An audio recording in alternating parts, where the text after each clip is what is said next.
क्या आप जानते हो 2026 में भी हमारे इस मॉडर्न वर्ल्ड में एक ऐसी जगह मौजूद है जहां से आज तक बाहर इंसान जिंदा लौटकर वापस नहीं आया। ये कोई हॉरर मूवी की स्क्रिप्ट नहीं है, ये हकीकत है। एक ऐसा आइलैंड जहाँ के लोग आपको देखते ही खत्म कर देते हैं। एक नौजवान जिसे यकीन था कि वो उन्हें भगवान का संदेश देने जा रहा है, लेकिन वो खुद अपनी कब्र खोद बैठा। आज हम बात करने वाले हैं नॉर्थ सेंटिनल आइलैंड की और जॉन एलन चाउ की खौफनाक कहानी शुरू होती है 14 नवंबर 2018 को। जॉन एक अमेरिकी नागरिक जो अपने धर्म के प्रति इतने ऑब्सेस्ड हो गए, वो एक ऐसी जगह जाने का फैसला करता है जहाँ पर कानून का कोई भी असर नहीं है। जॉन एक लोकल मछुआरे को 25,000 रुपए देता है ताकि वो मछुआरा जॉन को उस आइलैंड के करीब छोड़ दे। वो ये सब जानते थे कि ये गैर कानूनी है, इसलिए उन्होंने रात के अंधेरे का फायदा उठाया। उनके साथ में था गोप्रो कैमरा और बाइबल और कुछ उनके लिए तोहफे, लेकिन उसे नहीं पता था कि वो मौत के मुंह में पैर रख रहा है। शायद वहां से लौटकर वो कभी आ ही ना पाए। 15 नवंबर की सुबह जॉन आइलैंड के करीब पहुंच जाते हैं। इसे देखने पर जॉन को घर दिखने लगे, आवाजें सुनाई देने लगी। इसे ही जॉन अपनी नाव से नीचे उतरता है। उस आइलैंड के 2 सेंटिनलीज आदिवासी हाथों में तीर कमान लेकर सामने आ गए। जॉन ने जोर से चिल्लाकर कहा, मेरा नाम जॉन है, यीशु आपसे बहुत प्यार करते हैं। लेकिन आदिवासियों के लिए इनकी भाषा का कोई भी मतलब नहीं था। उन आदिवासियों ने बिना पल गंवाए अपने तीर तान लेते हैं और जॉन इससे घबराकर पीछे हट जाता है। लेकिन क्या वो वापस घर पर पहुंच पाए?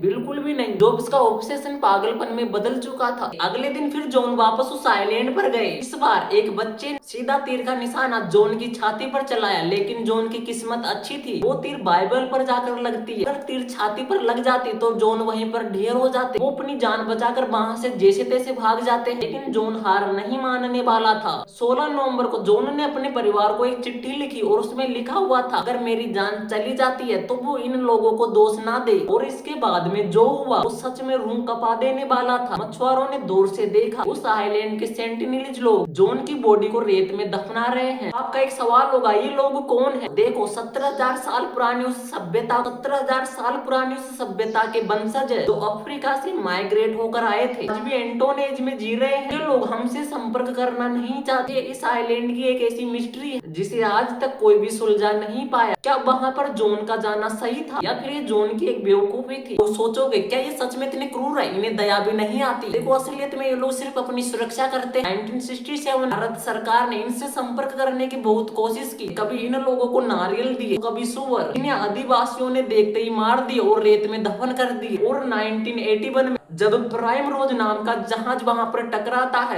तो इन्होंने पहली बार वहां पर लोहे की ताकत देखी। उन्होंने उस मलबे से हथियार बनाए और जिनसे इनकी लाइफ स्टाइल पूरी तरह बदल गई। कि आखिर ये ट्राइब इतनी आइसोलेटेड क्यों है? क्योंकि ये 17,000 साल पहले अफ्रीका से आए उन लोगों के वंशज जिन्होंने बाकी दुनिया से मिक्स होने से मना कर दिया था। आज भी इन लोगों के पास में खेती करने का कोई भी ज्ञान नहीं है, क्योंकि इन लोगों को कभी उनकी जरूरत ही नहीं पड़ी। ये आइलैंड आज भी अनसुलझा रहस्य है और शायद इसे रहस्य ही रहने देना चाहिए, क्योंकि हम इनके लिए कोई बाहरी नहीं है बल्कि खतरा है। क्या आपको लगता है इन लोगों को अकेला छोड़ देना चाहिए? इतिहास में 1991 का साल सबसे हैरान कर देने वाला था। एंथ्रोपोलॉजिस्ट मधुमाला चट्टोपाध्याय जब अपनी टीम के साथ वहां पर पहुंची तो उस दिन वहां पर कुछ अलग होता है। उन्होंने बिना हथियारों के उन लोगों को नारियल ऑफर की। इतिहास में पहली बार वो लोग हमला किए बिना करीब आते हैं। यहाँ तक कि एक आदिवासी ने वहां पर तीर चलाने की कोशिश की, लेकिन उन्हीं में से एक महिला ने उसे रोक लिया और यही पल उम्मीद जगाने वाला था। लेकिन ये दोस्ती का दौर बहुत ही छोटा। उसके बाद इन्होंने आज तक किसी को करीब नहीं आने दिया। 2004 की सुनामी के बाद में वहां पर भारत सरकार ने हेलीकॉप्टर भेजे। सरकार को लगा कि वहां पर सब कुछ खत्म हो गया होगा। जैसे ही हेलीकॉप्टर वहां पर पहुंचे उन आदिवासियों ने तीरों की बारिश कर दी। तब जाकर सरकार को राहत की सांस आई कि वहां पर सब कुछ ठीक है। इसके बाद सरकार ने हैंड्स ऑफ पॉलिसी अपनाई। 5 किलोमीटर का नो गो जोन घोषित कर दिया। उन्होंने साफ कर दिया, उन लोगों को हमारी जरूरत नहीं है, वो हमसे दूर रहना चाहते हैं और उन लोगों को अकेला छोड़ देना चाहिए। और फिर आया 2018 का वो हादसा जॉन एलन चाव का, जिसने जबरदस्ती उस आइलैंड पर घुसने की कोशिश की। उसका ऑब्सेशन इतना पागलपन से भर चुका था, इसके लिए जॉन ने अपनी जान दे दी। लेकिन वो इन लोगों की दुनिया का हिस्सा बनना चाहता था। जॉन की डायरी में आज भी हमें उन लोगों के बारे में जानकारियां मिलती है। वो बताता है, उसने अपनी डायरी में लिखा था लोग 5 फीट से ज्यादा लंबे थे, उनकी काली चमड़ी थी, लोगों की गजब की फिटनेस थी। ये लोग कपड़े नहीं पहनते थे लेकिन फाइबर की स्ट्रिंग से सजे रहते थे। उनके पास आज भी वो लोहा है उन्हें 1981 में प्राइम रोज के जहाज के मलबे से मिला था। जॉन एलन चाओ हमें बताते हैं ये सबूत है कि वो लोग हमसे बहुत कुछ सीख सकते हैं लेकिन वो सीखना नहीं चाहते। शायद ये लोग इनकी पत्थर युग में ही खुश है और यही इनकी ताकत है। आज ये आइलैंड सिर्फ एक भूगोल का हिस्सा नहीं है बल्कि एक इंसानियत का भी सबक है। हर किसी को सिविलाइज करना जरूरी नहीं होता। आइलैंड की सबसे हैरान करने वाली बात यह है लोगों की दुनिया 60 स्क्वायर किलोमीटर में बिखरी हुई है। छोटी से छोटी बहुत ही पतली लकड़ी की डोंगी बनाते हैं जिसे हम लोग आम भाषा में नाव कहते हैं जिसमें 2 फीट की जगह भी नहीं होती। आपको कभी नहीं लगा कि ये लोग बाहर की दुनिया देखने के लिए उत्सुक नहीं होते? इसका जवाब है बिल्कुल भी नहीं। इनसे सिर्फ 36 किलोमीटर पर दूसरा आइलैंड है जहाँ पर भी लोग रहते हैं लेकिन इन लोगों ने कभी वहाँ पर जाने की कोशिश तक नहीं की। ये अपनी दुनिया में इसी आइलैंड पर स्टोन युग में जी रहे हैं। ये लोग खेती नहीं करते क्योंकि इन लोगों को कभी इनकी जरूरत ही नहीं पड़ी। इनका पूरा जीवन जंगल और समुद्र पर निर्भर है। जंगली सुअर का शिकार, ताजा मछलियाँ, चूहे के अंडे और शहद, ये प्रकृति के साथ में इतने तालमेल बिठाए हुए हैं। इन्हें हमारी तरह सुख सुविधाओं से कोई भी लेना देना नहीं है। इनके हथियार धनुष, भाले इतने सटीक है। ये लोग अपनी सुरक्षा के हर तरीके जानते हैं। अब आपका सबसे बड़ा सवाल होगा कि इनकी भाषा क्या है, ये कैसे बात करते हैं, ये एक दूसरे को कैसे समझाते हैं। जब एंथ्रोपोलॉजिस्ट लोकनाथ पंडित जब वो इन पर स्टडी करने गए थे तब उसने दूसरे अंडमानी ट्राइब्स के लोगों का साथ लिया था। इनकी भाषा बाकी दुनिया की भाषा से इतनी अलग थी इसे कोई भी नहीं समझ पाया। ये लोग सिर्फ अपनी ट्राइब्स के बीच में बात कर सकते हैं और ये भाषा शायद 17,000 साल पहले अफ्रीका से चली थी और आज भी वो भाषा इन लोगों की जबान पर वैसे ही सुरक्षित है। शायद इसलिए ये लोग इतने आक्रामक है क्योंकि इन्होंने अपनी उस हजारों साल पुरानी संस्कृति को बाहरी खतरों से बचा कर रखा हुआ है। ये लोग हमारी सभ्यता को इनके पास आने नहीं देना चाहते और शायद इसलिए इनके जिंदा रहने का ये सबसे बड़ा कारण है। ये दुनिया का सबसे अकेला समुदाय है। जॉन एलन चाओ ने अपनी डायरी में लिखा था उन्होंने रहस्य में इन ट्राइब्स के बारे में बातें बताई थी। वो बातें हमें सोचने पर मजबूर कर देती है। वो फिर उनकी 5 से 6 फीट पतली कदकाठी हो या फिर उनके रहने के 2 तरीके के घर हो या फिर उनके 250 से 500 लोगों की आबादी हो, वो लोग अपनी मर्यादा में जी रहे हैं। जो इनमें से सबसे बड़ी बात निकल कर सामने आती है ये लोग नरबख्शी नहीं है। वे लोग सिर्फ अपने घर को बचा रहे हैं। और सबसे हैरानी की बात दुनिया की एक ऐसी इकलौती कम्युनिटी है जो सस्टेनेबल लाइफ का असली मतलब जानती है। बिना जंगल काटे, बिना ओवर पॉपुलेशन के ये हजारों सालों से प्रकृति के साथ में बैलेंस बनाकर रह रहे हैं। जहाँ पर हमारा आधुनिक इंसान एनवायरनमेंट पर हावी हो रहा है, जंगल काट रहे हैं, पहाड़ों को खत्म कर रहे हैं, दूसरी तरफ ये लोग आज भी धरती के साथ में तालमेल बिठाकर जी रहे हैं। इस समुदाय के बारे में जानने के बाद दिमाग में एक बात तो आई होगी, क्या इन लोगों को सिविलाइज करना चाहिए या फिर उन लोगों को वैसे ही छोड़ देना चाहिए? वो लोग जी रहे हैं, फिर उन्हें हमें टेक्नोलॉजी और मॉडर्न दुनिया देनी चाहिए, इसके हम आदी है। मेरा मानना है कि शायद विकास का मतलब बड़ी बड़ी बिल्डिंग्स नहीं होती। अगर ये लोग अपने आप में खुश है, अपने एरिया में खुश है, अपनी शर्तों पर खुश है, शायद हमारी सबसे बड़ी जिम्मेदारी ये है तो हम उनकी शांति में खलल नहीं डालें। उन लोगों को वैसे जीने देना चाहिए जैसे वो लोग जी रहे हैं। कभी कभी हम लोग उनसे संपर्क करते हैं तो उनके लिए वो खतरा बन जाता है। आई होप आपको अगर ये वीडियो पसंद आए तो वीडियो को लाइक एंड चैनल को सब्सक्राइब कर देना। मिलते हैं अगली वीडियो में किसी नए टॉपिक के साथ।